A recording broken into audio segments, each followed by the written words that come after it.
Oke, selamat sore teman-teman sekalian.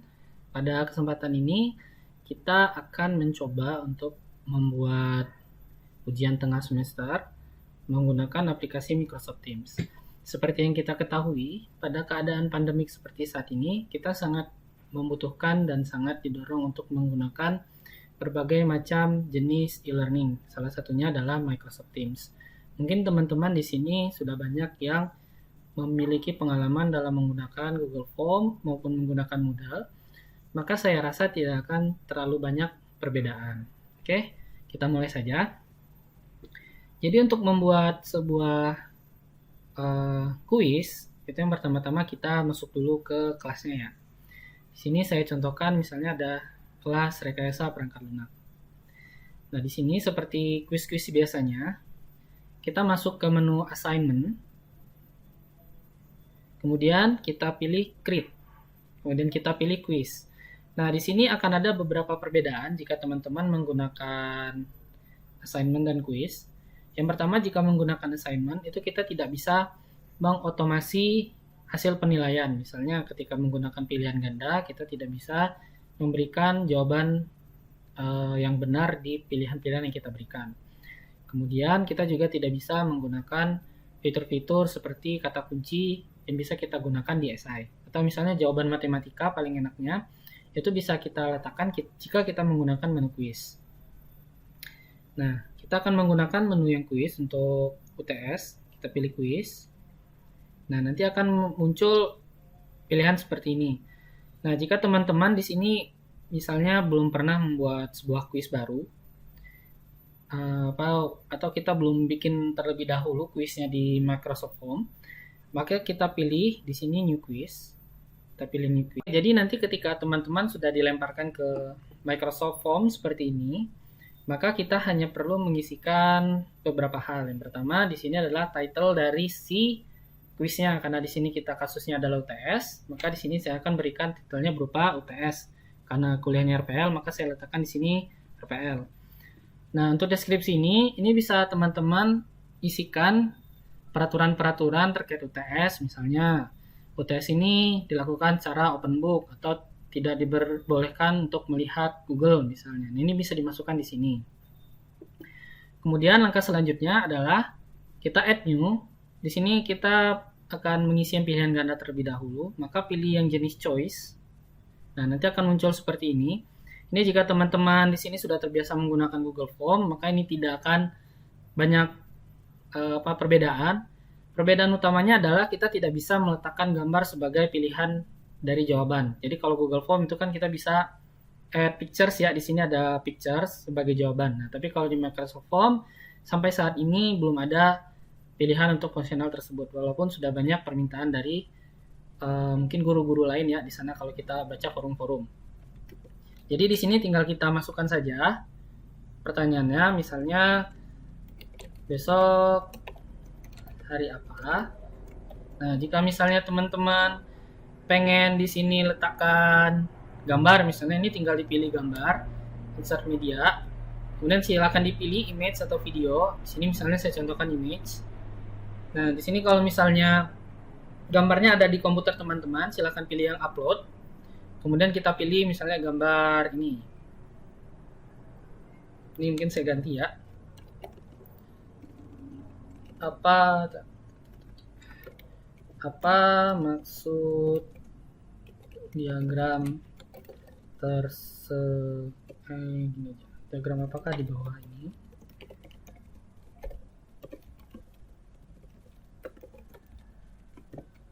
Misalnya seperti ini. Nanti akan ada kasus teman-teman di mana gambarnya itu akan muncul sangat kecil. Jadi silakan saja kalau misalnya gambarnya kecil seperti ini ya. Nah, misalnya gambarnya kecil seperti ini silakan teman-teman klik yang menu pensil ini atau pena, kemudian pilih yang large file. Nah, ini nanti akan otomatis gambarnya jadi gede. Nah, ini lebih enak untuk dilihat. Nah, di sini kita tinggal menambahkan option. Ini option ini adalah pilihan jawabannya. Misalnya di sini kan ini gambarnya terkait dengan sequence diagram. Di sini kita letakkan misalnya sequence diagram. Kemudian di sini misalnya kelas diagram. Kemudian di sini use case. Kemudian misalnya satu lagi bukan semuanya. Nah, untuk memilih jawaban yang benar itu silakan dipilih menu centang. Nah, kemudian akan muncul pertanyaan bagaimana cara kita untuk men-shuffle pertanyaan-pertanyaan ini atau untuk men-shuffle jawaban ya, bukan pertanyaan. Nanti untuk men-shuffle soal itu ada caranya. Untuk men-shuffle jawaban ini, maka teman-teman hanya perlu masuk ke menu yang titik 3 ini, kemudian pilih shuffle options.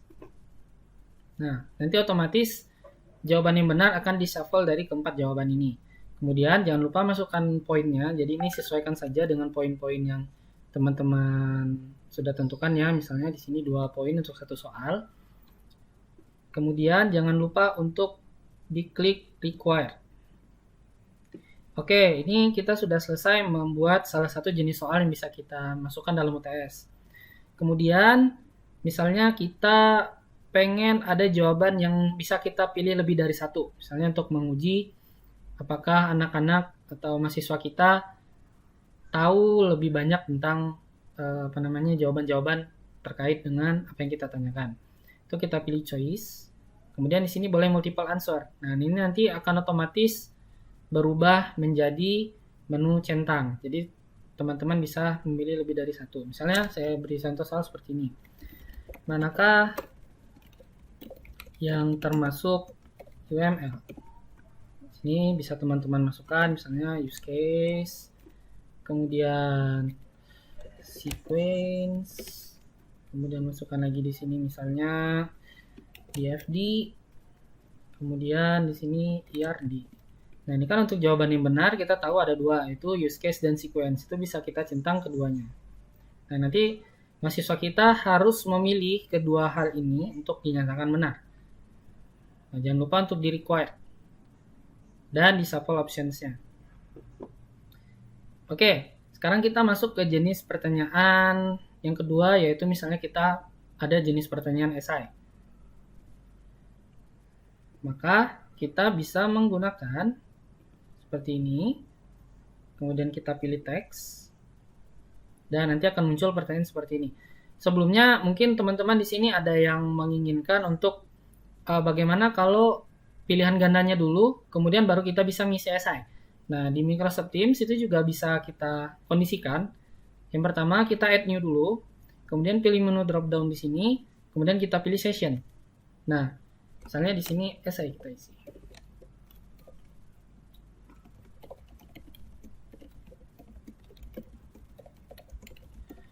Nah, jika kita bikin seperti ini, maka otomatis mahasiswa kita harus mengisi terlebih dahulu pilihan gandanya untuk bisa mengisi esai.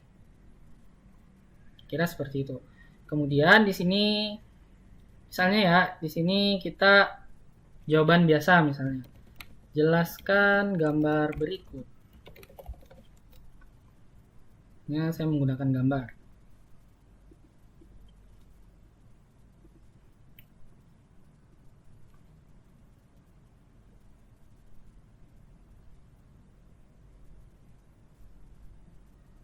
Oke, di sini kan ini gambarnya kecil ya. Jadi ini saya gedekan. Nah, jadi ini bisa lebih terlihat oleh mahasiswa nanti. Nah, di sini mahasiswa bisa memasukkan jawabannya karena di sini adalah jawabannya panjang. Ini kita pilih yang long answer. Kemudian kita ubah di sini, misalnya kalau teman-teman ada perlu branching dan sebagainya, ini silakan dipilih di sini. Dan poinnya silakan diberikan sesuai dengan yang sudah disepakati. Kemudian jenis esai yang berikutnya adalah bagaimana jika yang kita inginkan ada misalnya seperti di soal ya, apalagi kalau misalnya kita mengajar matematika kan kita biasanya diminta untuk membuat soal yang berisi rumus-rumus atau ada formula-formula tertentu. Maka teman-teman tidak perlu membuatnya di Word kemudian kita foto atau kita screenshot kemudian diupload. Itu kita bisa pilih di sini di menu 3 kemudian kita pilih Math. Nah, otomatis nanti akan enter an equation di sini. Kita tinggal masukkan persamaan yang kita inginkan. Misalnya sini berapa? 9. Sama dengan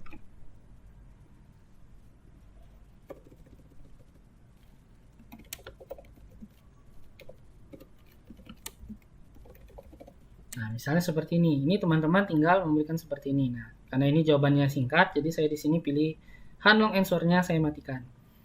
Nah, mungkin juga nanti akan ada teman-teman yang menginginkan mahasiswa untuk mengupload file jawaban, misalnya karena dia membutuhkan gambar atau misalnya bentuk-bentuk lainnya, misalnya teman-teman meminta mahasiswa untuk mengetikkan jawabannya. Itu teman-teman bisa pilih di sini, kemudian pilih file upload. Nah, nanti akan muncul form seperti ini. Kita pilih OK. Nah, otomatis akan muncul seperti ini, nanti upload file dan sebagainya. Misalnya seperti ini ya. Silakan kirim jawaban Anda yang diketik di sini. Nah, di sini bisa teman-teman batasi ya ukuran filenya berapa. Kemudian jumlah file yang bisa dikirim itu berapa. Oke. Nah, jadi untuk jenis-jenis soal itu ada beberapa macam seperti yang sudah saya perlihatkan. Maka nanti akan muncul seperti ini kira-kira ketika sudah jadi. Jadi kelebihannya Teams ini dibandingkan dengan Google Classroom, kita bisa lihat dengan versi mobile kira-kira bentuknya nanti bagaimana. Jadi kita bisa tahu apakah mahasiswa kelihatan nggak ya untuk isinya kalau misalnya di mobile, karena kan mungkin mereka lagi di perjalanan dan sebagainya, kita tidak tahu. Nah, ini karena tadi saya isi di sini bentuknya harus diisi, jadi waktu mereka pengen next pindah ke SI itu mereka nggak bisa, jadi mereka harus isi dulu ininya, kemudian next. Nah, ini kita isi apa ya, K93, kemudian upload filenya misalnya saya pilih di sini.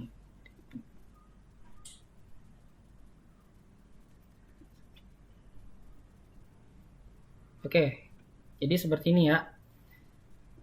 Nah, sekarang pertanyaannya adalah bagaimana cara kita untuk mengintegrasikan file yang ada di form ini, Microsoft Form ini tadi, masuk ke dalam Teams-nya. Sekarang adalah bagaimana kita memasukkan file tersebut ke dalam Microsoft Teams. Maka yang pertama kita pilih adalah create, kemudian quiz, kemudian tadi ada mockup ya namanya. Nah, ini kita pilih mockup UTS karena udah selesai ya, tinggal kita next. Oke, di sini juga title dan sebagainya juga sudah masuk secara otomatis. Nah, sekarang adalah bagaimana kita mempublish itu sesuai dengan jadwal si ujiannya. Jadi kita nggak perlu mempublishnya ketika akan ujian. Jadi kita bisa buat schedule, bisa bikin penjadwalannya. Yang pertama kita pilih dulu yang ini ya, date due. Yang menu date due ini kita perlu edit. Kemudian kita centang ya schedule to assign in the future. Kita pilih tanggalnya, misalnya ini tanggal 18 ya. Kemudian ini pilih jamnya, jam dimulai perkuliahan, misalnya jam berapa ya? Misalnya jam 7, misalnya jam 8.30. Kemudian berakhirnya si ujian itu kapan? Kita tinggal pilih jamnya, misalnya 8.30 karena dia 90 menit, maka jam 10 ya, jam 10 selesai. PM 10 IM, 10 IM seperti ini. Nah, kemudian close date ini adalah untuk mencegah mahasiswa mengumpulkan tugas lewat dari si jam. Jadi ini tinggal kita pilih close date-nya, nanti akan secara otomatis menyesuaikan dengan due time-nya. Atau kalau misalnya teman-teman di sini memiliki kelonggaran untuk mahasiswa, maka silakan dipilih jamnya sesuai dengan yang diinginkan. Kemudian kita pilih done. Oke, setelah kita schedule, maka langkah berikutnya adalah kita tinggal pilih di sini schedule. Maka otomatis di sini akan ada tulisan schedule. Nah, jadi nanti mahasiswa tidak bisa melihat, tidak bisa view. Mereka hanya akan bisa melihat itu ketika jamnya sesuai dengan kita schedulekan. Oke, berikutnya adalah bagaimana sih kalau misalnya nanti ada file-file yang sudah diupload oleh mahasiswa, kemana kita harus mengambil filenya? Itu kita bisa langsung masuk ke di sini. Ini saya sudah coba satu tadi, saya minta mahasiswa untuk mengisi. Sini misalnya Sirifda. Nah, ini kita akan langsung dilemparkan ke formnya mereka, enaknya itu di situ. Dan di sini ada filenya, jadi tinggal kita klik, nanti akan otomatis terbuka di tab baru.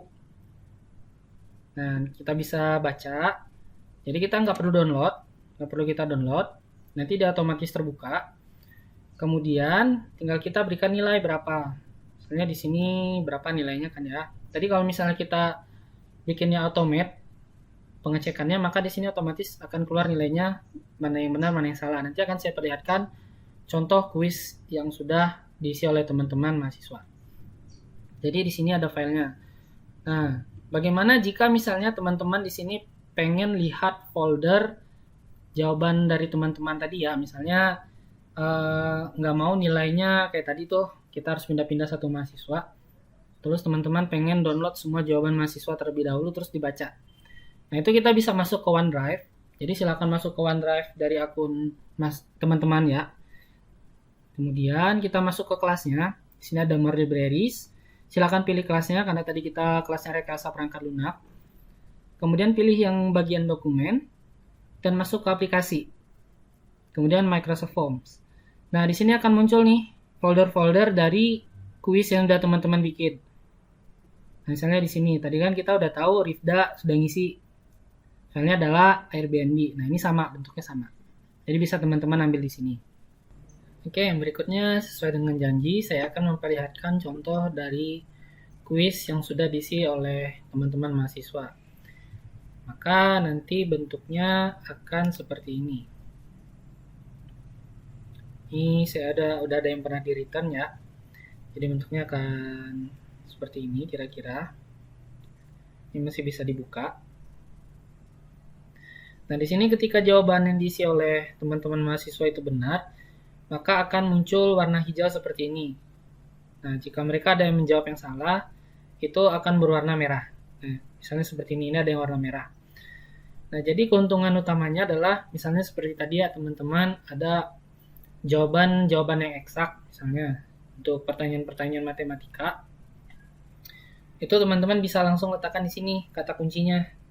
Tadi waktu kita bikin form itu ada pengisian kata kunci, misalnya kayak tadi akar 9, udah pasti 3 kan ya. Kalau misalnya teman-teman letakkan di situ kunci jawabannya 3, maka otomatis kalau dia jawab 3 itu akan benar. Kalau selain itu akan salah. Jadi nanti akan muncul warna merah seperti ini.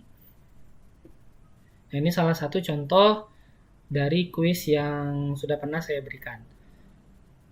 Oke, saya rasa cukup sampai di sini tutorial yang saya berikan. Maaf jika ada beberapa editan yang kurang bersih karena ini buatnya juga buru-buru. Terima kasih. Jika ada pertanyaan, silakan ditanyakan di kolom komentar.